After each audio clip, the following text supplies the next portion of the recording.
بسم اللہ الرحمن الرحیم۔ فنڈامنٹل بیلیفس میں آج سے ہم نے ڈسکس کرنا ہے بلیف ان سیکریڈ بکس، سیکریڈ اسکرپچرس، مقدس صحائف کے اوپر، مقدس کتابوں پر ایمان۔ ان میں سے کچھ تو ڈیوائن بکس ہیں جنہیں ہم کہتے ہیں، یعنی اللہ کی طرف سے اتاری گئی الہامی کتابیں ہیں، جن میں 4 کتابوں کا نام تو خود قرآن مجید میں مینشن ہوا، تورات، انجیل، زبور اور خود قرآن مجید۔ 5واں سورہ اعلیٰ کے اندر 30ویں پارے میں صحف ابراہیم کا بھی ذکر ہے۔ صحیفے تھے جیسے ہم بک لیٹس کہتے ہیں، کتابچے کہتے ہیں، وہ حضرت ابراہیم علیہ السلام پہ نازل ہوئے تھے۔ ان میں کیا تعلیمات تھیں، اس حوالے سے ابھی تک ہم تک کوئی خبر نہیں پہنچی۔ بس یہ ہے کہ قرآن نے ان کا نام ذکر کیا ہے، اس سے زیادہ ہمارے پاس ان کے حوالے سے کچھ معلومات نہیں۔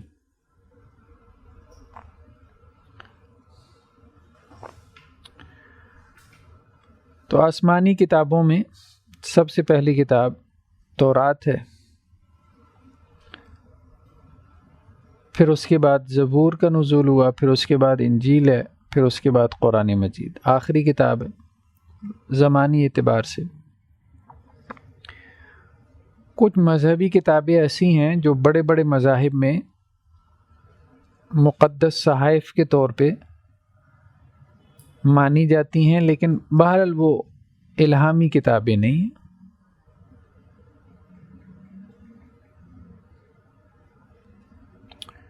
جیسے ہندوازم میں وید ہیں، 4 وید ہیں، ان ویدوں کے بارے میں ہم کچھ ڈسکشن کریں گے بعد میں ان کی تعلیمات کے حوالے سے۔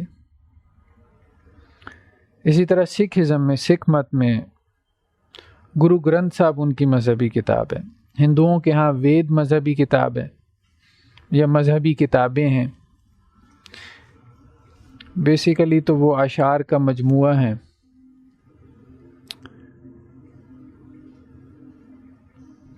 ہندو تھاٹ کے حوالے سے، ہندو فلسفی کے حوالے سے، اس کے رسوم و رواج کے حوالے سے وید جو ہیں، 4 قسم کے وید ہیں، 4 طرح سے ان کو کیٹاگرائز کیا گیا۔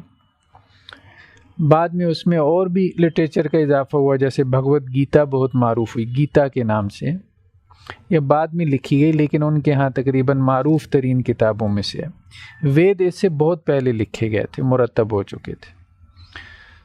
تو قدیم ترین لٹریچر جو ہے وہ ہندو مت کا وہ وید ہی ہے۔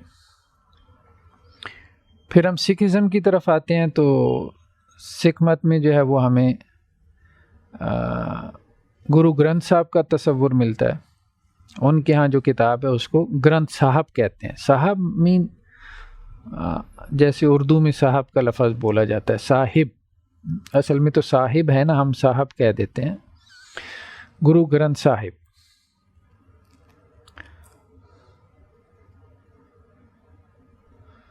تو بیسیکلی وہ اس کو گرو مانتے ہیں، یہ ان کا آخری گرو ہے، یعنی ان کے نزدیک یہ محض کتاب نہیں ہے بلکہ یہ ایک اس کی حیثیت ایک زندہ شخصیت کی سی ہے۔ جیسے آسمانی مذاہب میں پیغمبروں کا تصور ہے، اسی طرح سکھ مت میں گروؤں کا کانسیپٹ ہے کہ وہاں جو ریلیجس لیڈر ہوتا ہے سکھ کمیونٹی کی رہنمائی کے لیے اس کو گرو کہتے ہیں۔ اسی طرح زوروسٹرینزم، وعلیکم السلام، مجوسیت کا تذکرہ، مجوسیت کا تذکرہ ہوا تھا، آتش پرستوں کا، ان کی مذہبی کتاب ہے اویستا کے نام سے، اس کا بھی ہم کچھ ذکر کریں گے کہ اس کے کانٹینٹس کیا ہیں۔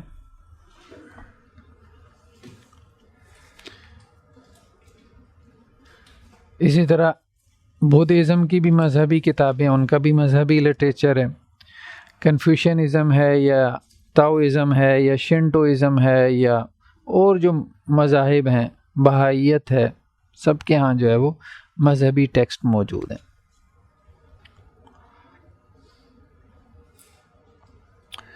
تو تورات جو ہے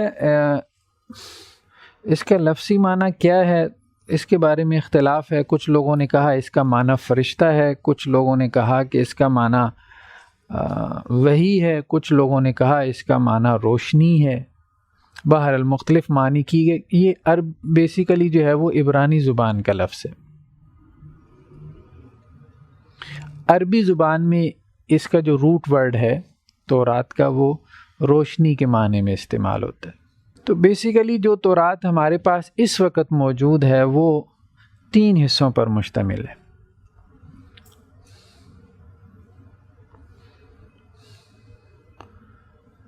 تو اس کا جو پہلا حصہ ہے اس کے 5 چیپٹرز ہیں، یعنی 5 چیپٹرز ہیں. اس میں پہلا چیپٹر جو ہے اس کا نام ہے پیدائش. جیسے قرآن مجید میں سورتیں ہیں، آپ یوں سمجھ لیں کہ وہاں پہ چیپٹرز ہیں تورات میں. تو پہلے حصے میں 5 چیپٹرز ہیں، اور یہ جو پہلا حصہ ہے تورات کا، اسی کو عام طور پہ تورات مانا جاتا ہے. یعنی یہودیوں کے ہاں بیسیکلی اوریجنل تورات جسے کہتے ہیں وہ یہی ہے، یا اصلاً تورات یہی ہے.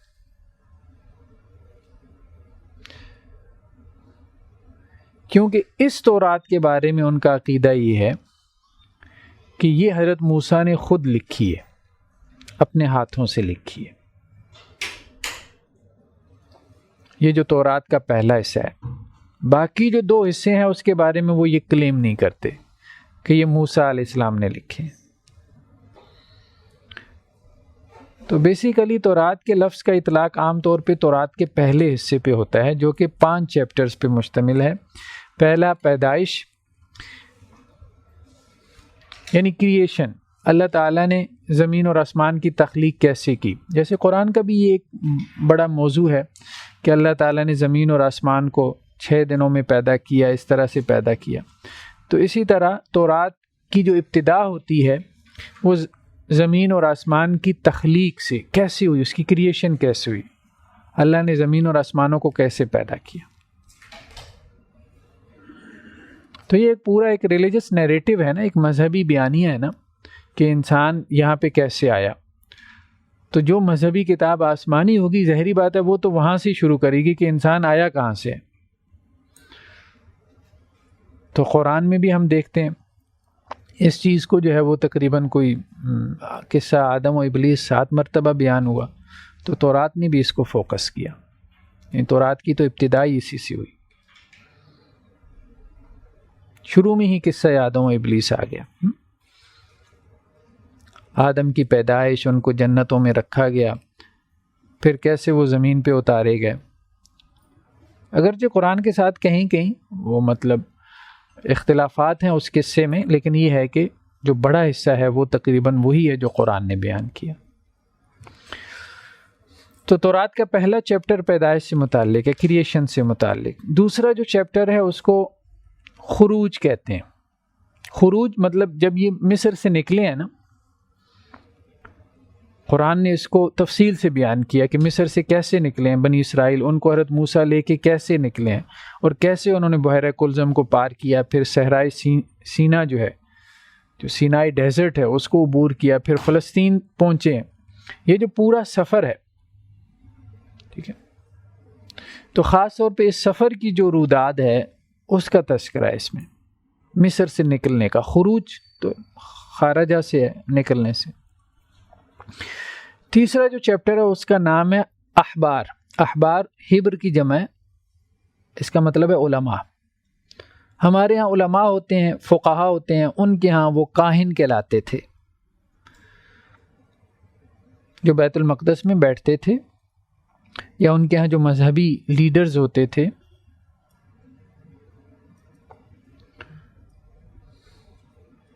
جو تورات پڑھتے تھے، اس کو انٹرپریٹ کرتے تھے، اس کا علم حاصل کرتے تھے، تو وہ کاہن کہلاتے تھے. جی احبار، احبار ہبر کی جمع احبار. تو تیسرا چیپٹر جو ہے وہ ان سے متعلق ہے، احبار سے. چوتھا جو چیپٹر ہے اس کا نام ہے عدد، یعنی گنتی، نمبرز.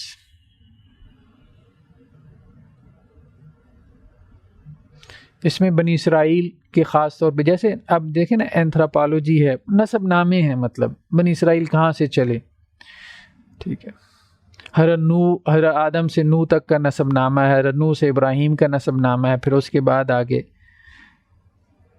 کتنے قبیلے ہیں، ان قبیلوں کے کیا نام ہیں، یہ یعنی ایک طرح سے آپ کہہ لیں علم الانسان کا تذکرہ ہے اس میں. یہ جو چوتھا چیپٹر ہے، گنتی، عدد، نمبرز. پانچواں چیپٹر جو ہے وہ استثناء سے متعلق ہے. استثناء، اس میں زیادہ تر جو ہے وہ قوانین اور ضوابط کا تذکرہ ہے، ضابطوں کا بیان ہے. قوانین، رولز اینڈ ریگولیشنز ہیں، لاز ہیں. تو یہ جو 5 چیپٹرز ہیں ان کو عام طور پہ جو ہے وہ تورات کہا جاتا ہے.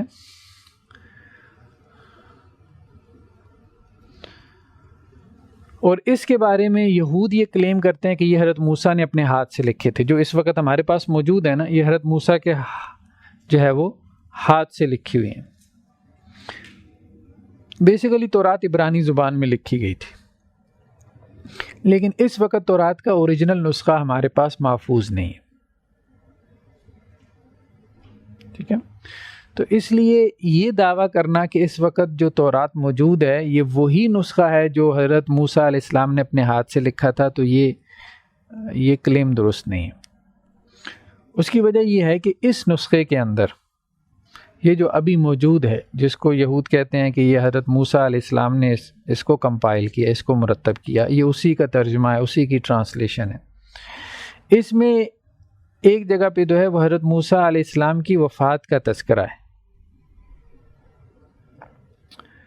یعنی ایک جگہ پہ تورات کی کوٹیشن یہ ہے حضرت موسیٰ کے بارے میں کہ پھر وہاں رب تعالیٰ کے فرمان کے مطابق، یعنی اللہ کے حکم کے مطابق، موآب میں رب کے بندے موسیٰ کا انتقال ہو گیا. مقام موآب میں حضرت موسیٰ کا انتقال ہو گیا. اب یہ حضرت موسیٰ کیسے لکھ کے جا سکتے ہیں کہ ان کا انتقال ہو گیا؟ پھر آگے یہ بھی ذکر ہے، اور اس نے اسے ارض موآب میں بیت فخور کے بالمقابل الجوا مقام پر دفن کیا، اور آج تک کسی انسان کو ان کی قبر معلوم نہ ہوئی. حضرت موسیٰ کی قبر کا کسی کو پتہ نہیں، تو کہاں وہ مدفون ہیں، کہاں ان کی وفات ہوئی. تو یہ جو فریز ہے یہ خود بتا رہا ہے کہ یہ حضرت موسیٰ کیسے لکھ کے جا سکتے ہیں اپنی وفات سے پہلے. تو اس لیے ان کا یہ کلیم جو ہے وہ درست نہیں ہے یہود کا کہ یہ وہی تورات ہے جو حضرت موسیٰ دے کے گئے. بیسیکلی تو قرآن بھی تو یہی کہتا ہے نا، حضرت موسیٰ علیہ السلام پہ جو تورات نازل ہوئی تھی وہ تو اوریجنل تورات تھی، وہ تو اللہ کی کتاب تھی، وہ تو ڈیوائن بک ہے. لیکن یہ ہے کہ قرآن کا کلیم یہ ہے کہ انہوں نے تحریفات کر لی. تحریفات ہونے کی 3 بڑی وجوہات ہیں تورات میں. ایک بڑی وجہ تو یہ ہے کہ تقریباً 600 سال قبل مسیح میں بخت نصر نے ان پہ حملہ کیا تھا. یعنی وہ عراق سے آیا تھا. عراق اس وقت بابل کی ایک بڑی تہذیب تھی. بابل کا ذکر قرآن نے بھی کیا سورہ بقرہ میں. تو یہ قدیم ترین مطلب بڑی تہذیبوں میں سے ہے بابل کی تہذیب. یہ بت پرست ہے بیسیکلی. تو فلسطین کے اوپر بخت نصر نے حملہ کیا تقریباً 600 قبل مسیح میں، اور اسے غصہ بہت تھا یہودیوں کے اوپر، کیونکہ یہ بار بار جو ہے وہ بغاوت کرتے تھے ان کی سلطنت، ان کی حکومت کے خلاف. وہ اس کو سرکشی سے تعبیر کرتے تھے، معاہدے کر کے توڑ دیتے تھے. تو اس نے ایک تو ہیکل سلیمانی کو گرا دیا. حضرت سلیمان اسلام کا ٹائم پیریڈ 1000 قبل مسیح ہے. مطلب تورات جو کہا جاتا ہے کہ نازل ہوئی وہ تقریباً 1250 قبل مسیح میں. 1250 ایک ایگزیکٹ تو ہم نہیں کہہ سکتے، آپ یوں کہہ لیں کہ 1200 سے 1300 قبل مسیح کے درمیان میں تورات نازل ہوئی. زبور جو ہے وہ حضرت داؤد علیہ السلام پہ نازل ہوئی، تو حضرت داؤد کا ٹائم پیریڈ بھی یہ تقریباً 1000 قبل مسیح بنتا ہے. تو 600 قبل مسیح میں یعنی تورات نازل ہونے کے تقریباً آپ کہہ لیں 700 سال بعد یہ بخت نصر نے حملہ کیا فلسطین کے اوپر. اس نے ایک تو وہ بہت بڑا جو معبد تھا ٹیمپل، سالومن ٹیمپل جسے یہ کہتے ہیں، ہیکل سلیمانی، ہم تو اس کو مسجد اقصیٰ کہتے ہیں نا، ایک تو اس نے اس کو تباہ و برباد کر دیا،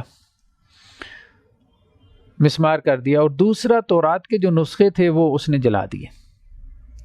اچھا، یہود کے ہاں یہ معاملہ نہیں تھا جیسے ہمارے ہاں قرآن مجید مطلب ایک عام آدمی کی ایکسیس ہے اور ہر گھر میں قرآن موجود ہے. اور یہ تو ظاہری بات ہے کہ ہمارے ہاں بھی اب پرنٹنگ پریس کے دور کے بعد ہوا ہے نا. ویسے تو ہمارے ہاں قرآن مجید کے نسخے بھی اتنے عام نہیں تھے پرنٹنگ پریس سے پہلے، ٹھیک ہے. تو 15ویں صدی عیسوی میں جب پرنٹنگ پریس کی ایجاد ہوئی ہے تو اس کے بعد سے اب پھر بہت زیادہ پبلشنگ ہونا شروع ہو گئی. لیکن یہ ہے کہ یہود کے ہاں تو بالکل بھی اتنا بھی نہیں تھا جیسے ہمارے ہاں. قرآن مجید کا اتنا اہتمام تھا کہ علماء کے پاس، فقہاء کے پاس، ٹھیک ہے، صحابہ کے پاس، تابعین، تبع تابعین، اور یہ بڑے جو لوگ تھے پڑھنے لکھنے کا ذوق اور شوق رکھنے والے، جو مفسرین تھے، محدثین تھے، ان کے پاس نسخے ہوتے تھے قرآن مجید کے، اور عام مساجد میں بھی پڑھے ہوتے تھے، علمی نسخے ہوتے تھے. لیکن تورات کا معاملہ یہ نہیں تھا. وہ صرف بیت المقدس میں اس کے چند ایک نسخے ہوتے تھے، اور وہاں پہ جو ان کے ربی ہوتے تھے، یعنی جو فقہاء ہوتے تھے، فریسی ان کو کہتے تھے، ربی بھی کہا ہے، تو وہی بس اس کی تلاوت کرتے تھے. تو وہ نسخے ضائع ہو گئے تو تورات ضائع ہو گئی. پھر اس کے بعد جو ہے وہ عذرا، ہمارے ہاں قرآن مجید میں جو ہے، خیر قرآن مجید میں جو ہے ان کے لیے عزیر کا لفظ آیا ہے، تو ان کے ہاں عذرا کا لفظ آیا. عزیر اللہ کے نبی تھے. انہوں نے اپنے حافظے سے پھر بعد میں تورات کو مرتب کیا. بخت نصر نے تو اس کو ضائع کر دیا. بعد میں سائرس دی گریٹ، جس کو قرآن مجید نے ذوالقرنین کہا ہے، مطلب دو بڑی امپائرز تھی اس وقت. ایک امپائر ان کی تھی بت پرستوں کی تھی، وہ عراق میں تھی، دوسری ایران میں تھی. یہ ساسانی کہلاتے تھے. یہ توحید پرست تھے، مطلب یہ ذوالقرنین وغیرہ کا اثر تھا یہاں پہ. تو انہوں نے جب بخت نصر، وہ جو عراق کی جو سلطنت تھی، اس کو تباہ کیا، تو یہودیوں کے ساتھ ان کو ایک تعلق ہوا کہ وہ بھی چونکہ آسمانی دین کے ماننے والے تھے، تو انہوں نے ان کو ایک تو غلامی سے نجات دلائی، اور دوسرا جو ہے وہ سائرس نے، وہی جن کو ہم ذوالقرنین کہتے ہیں، انہوں نے کہا عذرا نبی کو کہ آپ تورات کو مرتب کریں اپنے حافظے سے. تو انہوں نے پھر اپنے حافظے سے تورات کو مرتب کیا. یعنی جو اوریجنل تورات تھی حضرت موسیٰ دے کے گئے تھے، وہ ضائع ہو گئی. تو ایک مرتبہ تو یہ حضرت عزیر کے حافظے سے مرتب ہوئی ہے. یہ جو حافظے سے مرتب ہوئی ہے یہ بامعنی تھی. بامعنی کا مطلب یہ ہے کہ میننگ وہی تھے، الفاظ وہ نہیں تھے.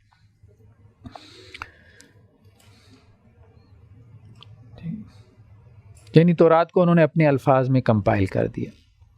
پھر دوسری مرتبہ 70 عیسوی میں ٹائٹس رومی نے حملہ کیا فلسطین کے اوپر. اس نے پھر دوبارہ ہیکل سلیمانی کو جو ہے وہ اس کو تباہ و برباد کیا، اور اس نے پھر دوبارہ تورات کے نسخے جو ہے وہ جلا دیے، ختم کر دیے. پھر اس کے بعد دوبارہ تورات جو ہے وہ حافظے سے مرتب ہوئی ہے. لیکن تورات کے جو قدیم ترین نسخے ہمارے پاس پہنچے ہیں،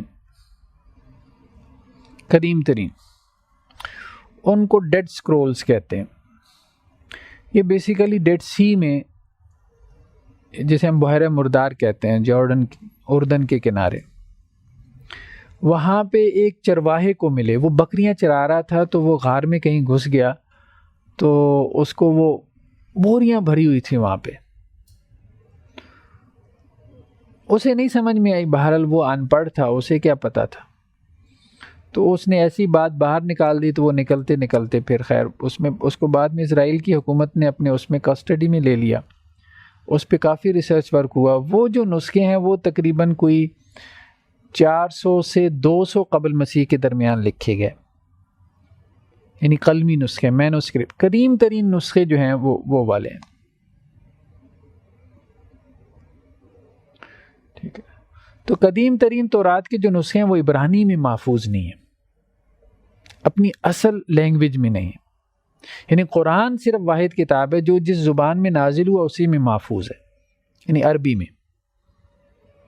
لیکن باقی کوئی کتاب، تورات کی اصل زبان عبرانی تھی، تورات عبرانی میں نہیں ہے. آج تورات جو عبرانی میں ملتی ہے یہ ان کی ماڈرن جو ہے وہ ہیبرو ہے. انہوں نے ہیبرو کو ریوائیو کیا ہے نا یہودیوں نے. یہ وہ والی عبرانی نہیں ہے پرانی، 3,500 سال پرانی. جس طرح ابھی قرآن کا حفظ کیا جاتا ہے، تورات کو بھی قرآن میں اسی طریقے سے حفظ کیا جاتا ہے؟ نہیں، تورات کے حفظ کا رواج نہیں تھا. تورات کے حفظ کا بھی رواج نہیں تھا، انجیل کے حفظ کا بھی رواج نہیں تھا. یہ بھی وجہ ہوگی جس کی وجہ سے ان کی تورات سے. ہاں، تو بیسیکلی جو ہے وہ تورات کو لکھنے کا رواج تھا، حفظ کا نہیں تھا. تو قدیم ترین جو نسخے ہیں وہ یا تو لیٹن میں ہیں یا پھر یونانی زبان کے اندر ہے، لاطینی میں یا یونانی میں، گریک میں. تو اوریجنل زبان میں تورات موجود نہیں.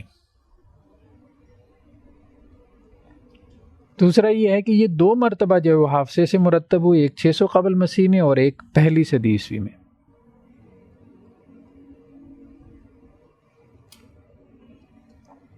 تو اس لیے تورات کے بارے میں مطلب قرآن مجید کا یہ جو بیان ہے نا کہ انہوں نے اس میں تحریف کر لی، تو یہ بات بہت حد تک درست ہے. مطلب دیکھیں، ایک کتاب جو ہے ظاہری بات ہے قرآن مجید کا ترجمہ قرآن نہیں ہے، یہ بات تو ہم بھی سمجھ سکتے ہیں. قرآن مجید کے انگلش ٹرانسلیشن ہم اس کو قرآن نہیں کہتے، قرآن مجید کا اردو ترجمہ ہم اس کو قرآن نہیں کہتے، کیونکہ ترجمے 70 ہو سکتے ہیں، وہ آپس میں اختلاف بھی کریں گے، لیکن قرآن تو ایک ہے. تو اس لیے اگر یہ بھی کہہ لیا جائے کہ تورات میں کوئی تحریف نہیں ہوئی، مطلب یہودیوں کا یہ کلیم مان لیا جائے، وہ تو کہتے ہیں نا کچھ بھی نہیں ہے، کوئی تحریف نہیں ہوئی. اگر یہ کلیم مان بھی لیا جائے تو پھر بھی ترجمہ جو ہے وہ کبھی بھی اوریجنل کو ریپلیس نہیں کر سکتا. ترجمہ کبھی بھی جو ہے وہ اصل کے قائم مقام نہیں ہوتا. تو خیر، کہنے کا مقصد یہ ہے کہ تورات جو ہے وہ بیسیکلی اس کے 3 حصے ہیں. ان 3 میں سے پہلا حصہ جس کو یہودی کلیم کرتے ہیں کہ یہ پہلا حصہ جو ہے تورات کا، یہ حضرت موسیٰ علیہ السلام خود لکھ کے گئے تھے، تو یہ ان کا کلیم درست نہیں ہے. خود لکھ کے تو ظاہری بات ہے گئے ہوں گے، اس میں تو نہیں ہے، لیکن یہ ہے کہ جو اس وقت موجود ہے یہ وہ لکھا ہوا نہیں ہے یا اس کے مطابق نہیں ہے جو حضرت موسیٰ لکھوا کے گئے.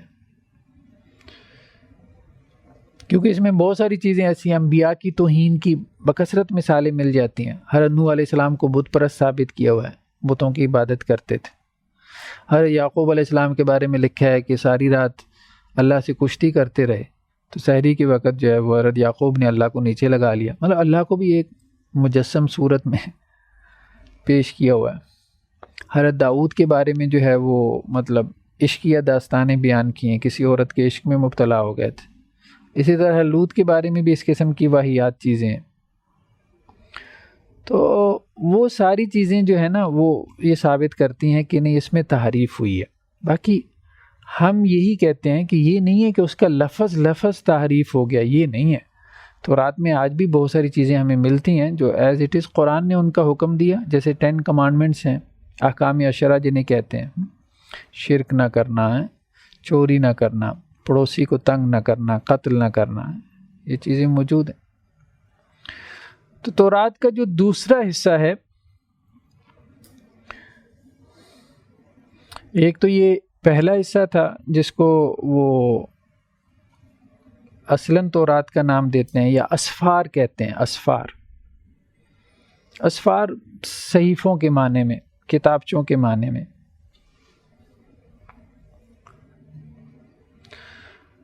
دوسرا جو حصہ ہے اس میں انبیاء کا تذکرہ ہے، انبیاء کی کتابیں، جیسے حضرت یوشع کا تذکرہ ہے. جیسے ہمارے ہاں بھی آپ دیکھیں کہ قرآن مجید میں بھی بعض صورتیں ہیں جن میں انبیاء کا تذکرہ ہے، بعض صورتوں کے نام ہی انبیاء کے ناموں کے اوپر ہیں، جیسے سورہ ابراہیم ہے، سورہ نوح ہے، ٹھیک ہے، خود سورہ انبیاء ہے ایک. تو اسی طرح سے تورات کے اندر جو دوسرا حصہ ہے وہ بیسیکلی انبیاء کی تاریخ سے متعلق ہے. اس کو وہ یہودی نہیں کلیم کرتے کہ یہ مطلب اس طرح سے جو ہے وہ نازل ہوا ہے. ظاہری بات ہے یہ تاریخ ہے جو بعد میں مرتب ہوئی ہے. حضرت یوشع کا تذکرہ اس میں. جو حضرت موسیٰ کے جو خلیفہ تھے نا، حضرت موسیٰ کے بعد حضرت یوشع. پھر سموئیل کا تذکرہ ہے، سموئیل نبی. اسی طرح سے اور انبیاء کا تذکرہ ہے. تیسرا جو حصہ ہے اس میں بھی انبیاء وغیرہ کا تذکرہ ہے. تیسرے حصے میں زبور بھی شامل ہے. ایک میں حضرت ایوب کا تذکرہ ہے، ایک میں حضرت دانیال کا تذکرہ ہے، ایک میں حضرت سلیمان وغیرہ کی جو کوٹیشنز ہیں ان کا تذکرہ ہے. تو اس طرح سے تورات کو انہوں نے مطلب 3 حصوں میں کیٹاگرائز کیا.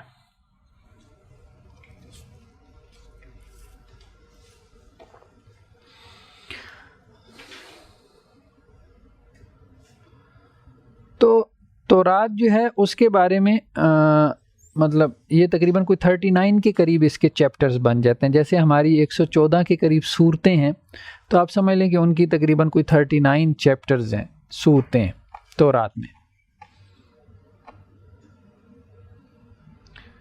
اور اس کے 3 حصے ہیں. جیسے ہمارے ہاں قرآن مجید کی 7 منزلیں ہیں، تو آپ سمجھ لیں ان کے 3 حصے ہیں.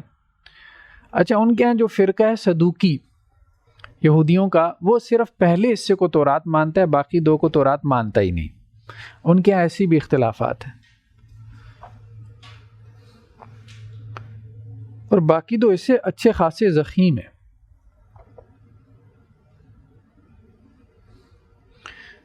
دوسرا ان کے یہاں جو بڑا فرقہ ہے فریسی، وہ اصل میں تینوں حصوں کو تورات مانتے ہیں.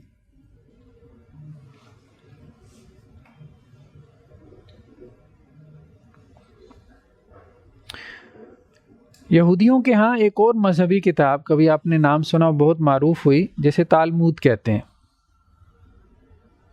تالمود بیسیکلی ان کا آپ کہہ لیں کہ تفسیری لٹریچر ہے، فقہی لٹریچر ہے. یعنی تورات کی جو ان کے کاہنوں نے اور ان کے ربیوں نے جو تفاسیر کی، اس کی جو فقہی انٹرپریٹیشنز کی تورات کے قوانین کی، اس کے لاز کی، وہ بعد میں تالمود کہلایا.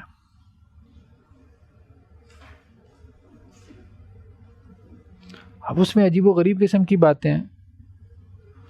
اس میں یہ ہے کہ جی یہودی سے سود نہیں لے سکتا، لیکن غیر یہودی سے لے سکتا ہے. یہودی کی چوری نہیں کر سکتا، لیکن غیر یہودی کی چوری کر سکتا ہے. بلکہ یہ بھی لکھا ہوا ہے غیر یہودی کی چوری کرنا اس کے پر فرض ہے، واجب ہے اس پہ. ٹھیک ہے، ظاہری بات ہے وہ ان کو مسلمان سمجھتے ہی نہیں ہے نا، مطلب اپنی ٹرم میں اگر ہم سمجھنا چاہیں. بلکہ مسلمان کے وہ تو انسان ہی نہیں سمجھتے، وہ تو کہیں جنٹائلز ہیں، یہ حیوان ہے. یہ مطلب جیسے اللہ تعالیٰ نے تمام مخلوقات انسانوں کی خدمت کے لیے پیدا کی ہے نا، قرآن کا یہ بیان ہے. بھیڑ بکری ہے، انسان اس کو ذبح کر کے کھا جاتا ہے، اللہ کو کوئی اعتراض ہے؟ نہیں ہے، کیونکہ اللہ نے خود کہا ہے کہ یہ انسانوں کی خدمت کے لیے، انسان اشرف المخلوقات ہے. تو یہودیوں نے یہی عقیدہ اپنے علاوہ سارے انسانوں کے بارے میں رکھا ہوا ہے. یہ سب بھیڑ بکریاں، یہ سب یہودیوں کی خدمت کے لیے پیدا ہوئی. تو ان کا قتل، ان کو مارنا، ان کا مال کھا جانا، تو یہ ان کے ہاں بالکل سب چیزیں جو ہے وہ جائز ہیں. لیکن یہ ان کے تالمودی لٹریچر میں ہیں، ان کے اس میں نہیں،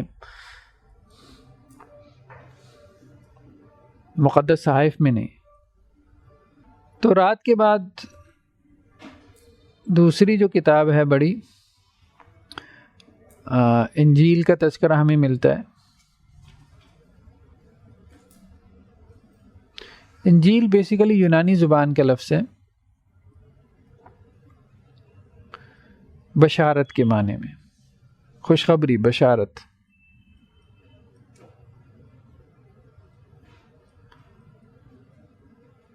تو حضرت عیسیٰ علیہ السلام پہ نازل ہوئی تھی انجیل.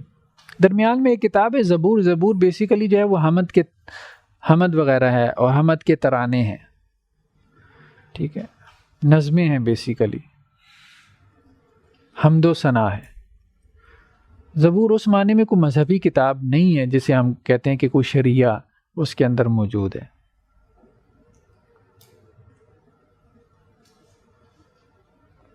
اس لیے جو حضرت داؤد علیہ السلام کے ویسی بات کہ وہ ان کی آواز بہت خوبصورت تھی اور وہ ہم پڑھتے تھے، ان کی کتاب تھی ساری ہم جی جی، ساری حمد ہے، ہاں ہاں پڑھتے رہتے، بالکل ایسے.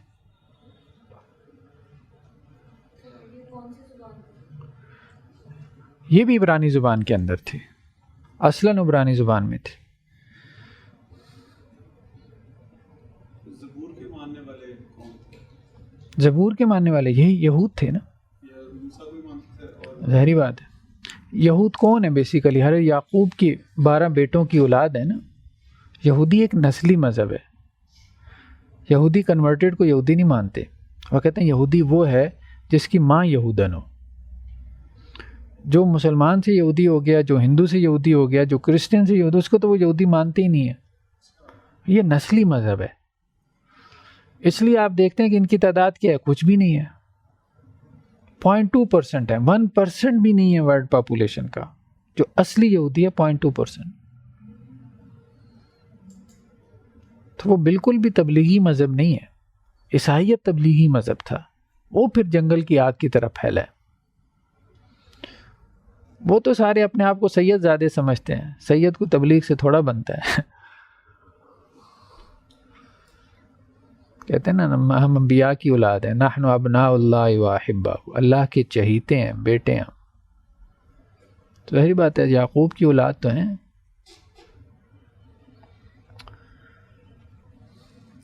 تو انجیلیں جو ہے وہ بیسیکلی اس وقت جو ہمارے پاس موجود ہیں، جو پبلش ہوتی ہیں، دیکھیں نا ایک ہی کتاب زیادہ تر پبلش ہوتی ہے جس کو ہم بائبل کہتے ہیں. بائبل 3 کتابوں کا مجموعہ ہے، تورات پلس زبور پلس انجیل. یہودی کو تو انجیل کو نہیں مانتے نا، کیونکہ وہ حضرت عیسیٰ کو نہیں مانتے تھے، معاذ اللہ ان کو کافر قرار دیتے تھے، مرتد، واجب القتل، میجیشین، جادوگر، پتہ نہیں کیا کچھ کہا. تو وہ تو انجیل کو نہیں مانتے، وہ تو اپنی تورات پبلش کرتے ہیں.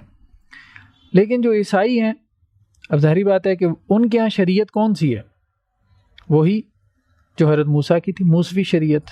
تو وہ تورات کو بھی ساتھ پبلش کرتے ہیں، کیونکہ انجیل میں شریعت نہیں ہے. اچھا، تورات کی ضخامت کافی بڑی ہے، مطلب قرآن مجید سے بھی بہت بڑی ہے، قرآن مجید سے 2-3 گنا بڑی ہوگی. انجیل چھوٹی سی ہے، مطلب آپ ایک سیٹنگ میں ایک انجیل مطالعہ کر سکتے ہیں اس کا. ٹھیک ہے، تو انجیل بیسیکلی اس میں واضح و نصیحت ہے، قانون ہے لیکن بہت کم، 1-2 مقامات پہ کوئی طلاق کے بارے میں یا اس طرح سے کچھ باتیں آ گئی سرسری سی، بائی دا وے جسے کہتے ہیں، آ گئی. لیکن یہ ہے کہ اصلاً جو ہے وہ حضرت عیسیٰ علیہ السلام یہی کہتے تھے کہ میں تو بنی اسرائیل کی جو بھیڑیں ہیں، گم شدہ بھیڑیں ہیں، ان کی تلاش میں آیا ہوں. یعنی یہودی جو رائے حق سے بھٹک گئے ان کی اصلاح کے لیے آیا ہوں. اور انہیں اصلاح کے لیے تورات نہیں چاہیے تھی، قانون نہیں چاہیے تھا. قانون تو تھا، قانون کو بیسیکلی انہوں نے وہ جو کھیل تماشا بنا رکھا تھا، ہیلوں کے ذریعے سے، اللیگل ٹرکس کے ذریعے سے. وہ جو قرآن نے کہا نا، بستی کا ذکر کیا ہے، سمندر کے کنارے آباد تھی، تو کیا کرتے تھے؟ مچھلیاں پکڑنے کے لیے ہیلے کرتے تھے، مگر کھیل تماشا بنایا ہوا تھا اللہ کے قانون کو. کان ادھر سے نہیں ادھر سے پکڑ لیا. تو بیسیکلی تورات میں پھر اخلاقیات کو فوکس کیا گیا. وہ قانون کو بہت فالو کرتے تھے. یہودی بہت قانونی ہے، بہت قانونی ہے. جیسے ہمارے ہاں ایک دور میں وہ ایک عباسی خلیفہ نے اپنے وقت کے فقیہ سے پوچھا کہ اگر میرے کپڑوں پہ مچھر بیٹھ جائے اور میں اس کو مار دوں اور اس کا خون جو ہے وہ میرے کپڑوں پہ لگاؤ، اس میں میں نماز پڑھ لوں تو نماز ہو جائے گی؟ تو اس نے کہا کہ تم نے جو ہے بنو امیہ کو قتل کیا اور ان لوگوں کی لاشیں جو ہے وہ تم نے اپنے گھوڑوں کے پیچھے جو ہے وہ گھسیٹی ہیں، اور ان کے مردے جو ہے وہ تم نے قبروں میں سے اکھاڑ کے کھڑے کیے ہیں اور ان کے اوپر کوڑے برسوائے ہیں. تو اس وقت تمہیں کوئی خیال نہیں آیا کہ تمہاری نماز ہو جائے گی کہ نہیں؟ تمہیں اب مطلب تمہارے گردن کے اوپر کتنے مسلمانوں کا خون ہے، اس بارے تمہیں کوئی خیال نہیں آتا کہ اس کے ہوتی ہوئی نماز ہوتی ہے کہ نہیں. مچھر کا خون جو ہے اس پہ، یہ یہودیوں کی کیفیت، بالکل یہ یہودی. قانون جو ہے نا اس کو اسٹرکٹلی فالو کرتے تھے، وہ فقہی جو اخلاقیات وہ بالکل اس کی روح مر چکی تھی. تو حضرت عیسیٰ بیسیکلی اخلاقیات کی، اس لیے جو مواعظ پڑھے نا ابھی بھی، جو اگر انجیل آپ کو مل جائے نا اردو میں، یہ بائبل سوسائٹی والوں نے پبلش کی ہے، ہلا دینے والے جو ہے نا مواعظ ہیں، آپ اس کو پڑھیں کبھی تو حضرت عیسیٰ کے، خاص طور پہ جو پہاڑی کا واعظ ہے. اور پھر وہ بیت المقدس میں جاتے ہیں، وہاں یہودی بیٹھے ہیں اور وہ تورات پڑھ رہے ہیں، پڑھا رہے ہیں، لوگوں کو فتوے دے رہے ہیں، تو وہ ان کو جا کے تبلیغ کرتے ہیں. اور جب ان کو سر پہ کھڑے ہو کے جب انہیں وہ مخاطب کرتے ہیں، بہت بہت بلاغت ہے ان کے اندر، ان الفاظ میں، تم چونا پھری ہوئی قبروں کی طرح ہو. اور یہودی ان کو فقہا کو وہ کہتے ہیں حضرت عیسیٰ، مطلب باہر سے سنگ مرمر کی قبریں ہیں اور اندر گلی سڑی ہڈیاں ہیں، بس یہ تمہارے جبے قبے امامے ہیں، یہ تمہارا لباس، اور اندر تمہارے کیا ہے؟ کچھ بھی نہیں. اس لیے تو یہودی خلاف ہو گئے تھے ان کے. تنقید وہ بہت جاندار تھی، بالکل مطلب ان کو ہلا مارا تھا. تو وہ سارے خلاف ہو گئے، تو پھر حضرت عیسیٰ کے اوپر فتویٰ لگا دیا معاذ اللہ. تو انجیل جو اس وقت ہمارے پاس موجود ہے، یہ بیسیکلی 4 ہیں جو بائبل میں آتی ہیں. تو انجیل تو ایک ہی ہے نا، لیکن یہ ہے کہ ان کے لیے انتخاب مشکل ہو گیا. تو اب ان میں سے کون سی پہلے ہے، کون سی بعد میں ہے، اس میں مختلف لوگوں کی مختلف تحقیقات ہیں. ایک متی کی انجیل ہے، ایک مرقس کی ہے، ایک لوکا کی ہے، اور ایک یوحنا کی ہے، جو اس وقت پبلش ہوتی ہیں، جس کو یہ مطلب اناجیل مانتے ہیں.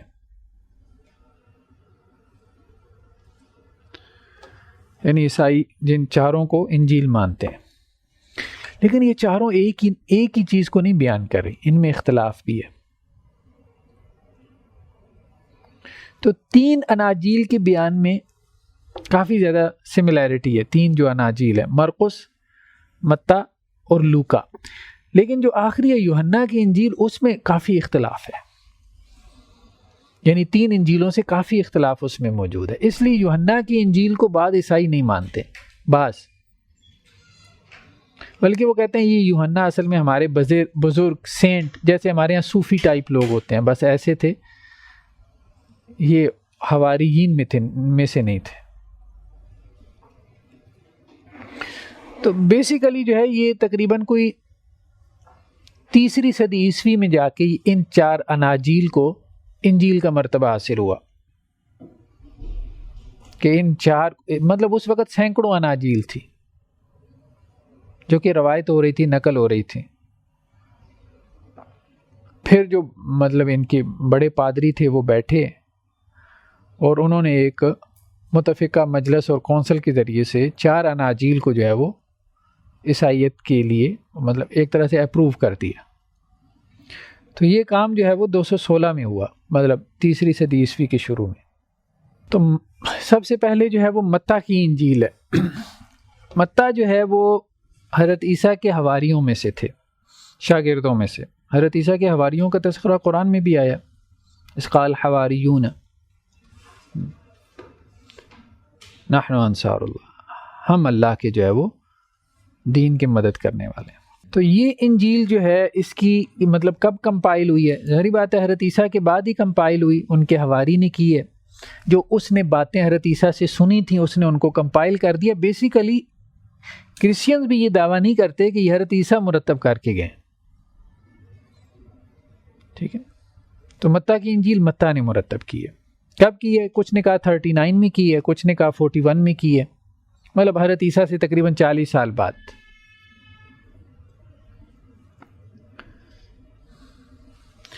اسی طرح اور بھی تاریخیں دی ہیں کہ کوئی اس کو 48 کہتے ہیں، کوئی 61 کہتے ہیں، کوئی 63 کہتے ہیں، کوئی 64 کہتے ہیں، مطلب بہت اختلافات ہیں.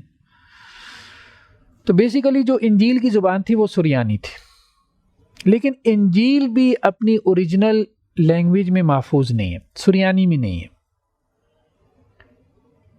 قدیم ترین نسخہ جو ہمارے پاس انجیل کا ہے وہ یونانی زبان کا، پھر یونانی ہی سے اس کے آگے ترجمے ہوئے ہیں. مطلب لیٹن میں ہوا ہے، انگریزی میں ترجمہ جو ہوا ہے۔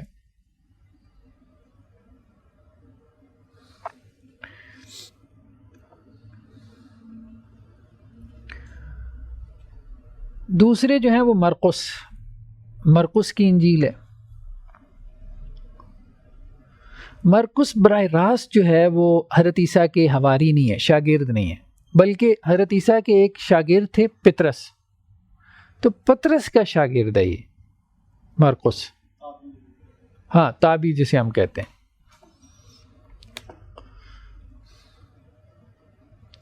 یہ انجیل اس نے یونانی میں ہی لکھی تھی، مرتب کی تھی مرقس نے، یہ بھی کوئی تقریباً 40 سال بعد لکھی گئی حضرت عیسیٰ علیہ السلام کی۔ تیسری جو ہے لوکا کی انجیل، لوکا جو ہے نہ تو خود براہ راست شاگرد ہے نہ شاگرد کا شاگرد ہے، ٹھیک ہے۔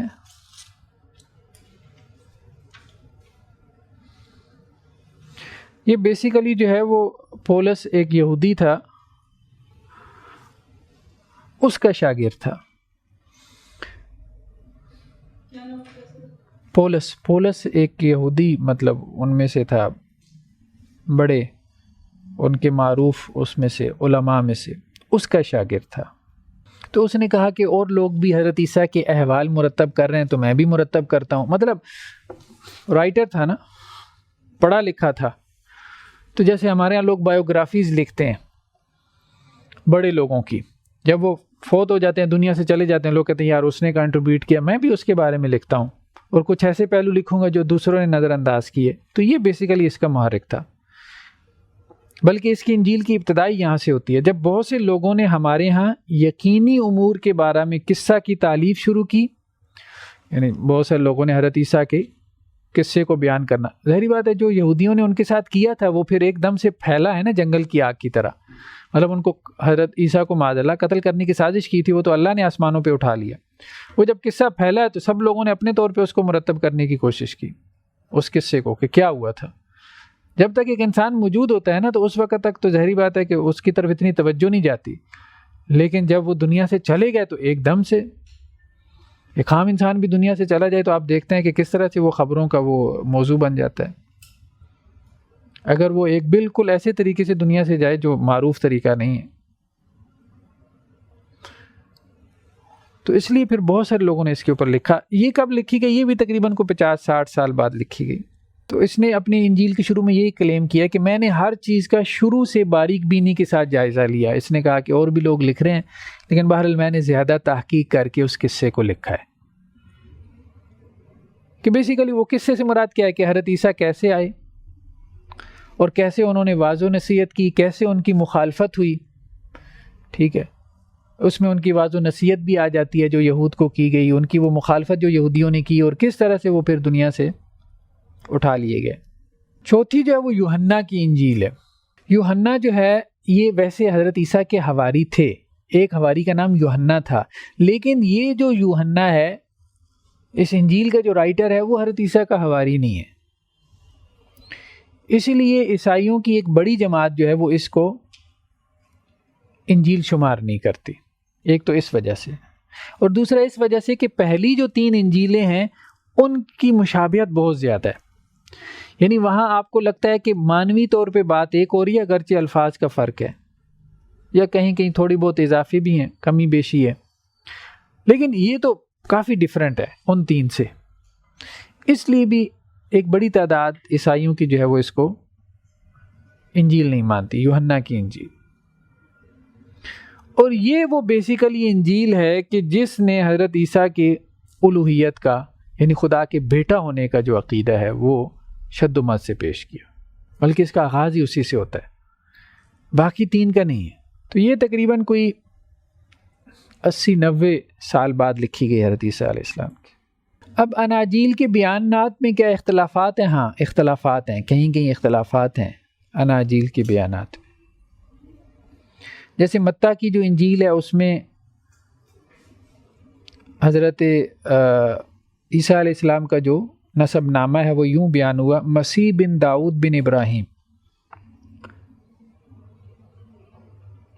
مطلب درمیان میں سے نام چھوڑ دیے، مسیح بن داؤد، داؤد سے مراد حضرت داؤد ہیں، لیکن درمیان میں 1000 سال کا فرق ہے.